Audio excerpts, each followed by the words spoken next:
Ici à l'UNESCO en marge de l'Université de la Terre 2013. Je suis cette fois-ci avec Bertin Naoum. Bonjour monsieur. Bonjour. Et merci de vous prêter au jeu de la prolongation, puisque c'est vraiment une prolongation du débat avec nous, avec les internautes. Alors vous êtes président de MedTech. Et ce n'est pas anecdotique, mais on le dit quand même, j'imagine que vous devez l'entendre énormément. Vous avez été classé 4e derrière Steve Jobs, Mark Zuckerberg et James Cameron dans le top 10 des entrepreneurs high-tech les plus révolutionnaires par la revue canadienne Discovery Series. Donc ça, j'imagine que vous l'entendez beaucoup, mais ça achève de vous présenter, parce que finalement, vous n'êtes pas très connu, mais ce que vous faites est très connu. Est-ce que vous pouvez nous raconter ce que MedTech développe comme projet ? Alors MedTech, c'est une société qui est spécialisée en robotique chirurgicale. On développe des systèmes d'assistance à la chirurgie, et plus précisément à la chirurgie crânienne.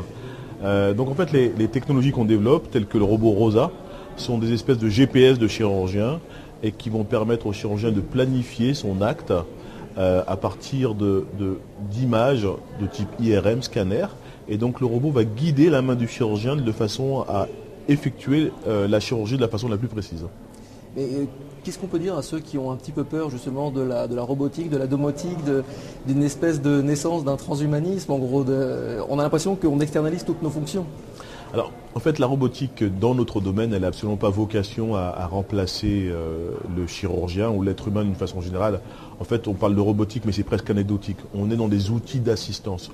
Au même titre que l'ABS ne remplace pas, je dirais, le conducteur. Nos technologies n'ont pour mission que d'assister le chirurgien de façon à réaliser l'acte chirurgical de la façon la plus fiable possible. Donc, il n'y a absolument pas de crainte à avoir vis-à-vis de nos technologies.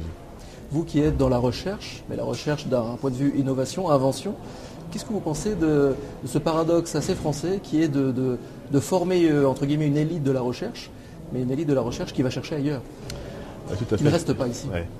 Ce que je pense, c'est que d'une façon générale, il faut qu'on ait plus confiance en nous-mêmes. Et je pense que c'est un débat qui est très d'actualité, on a toujours tendance un petit peu à surestimer ce qui se passe en dehors de nos frontières.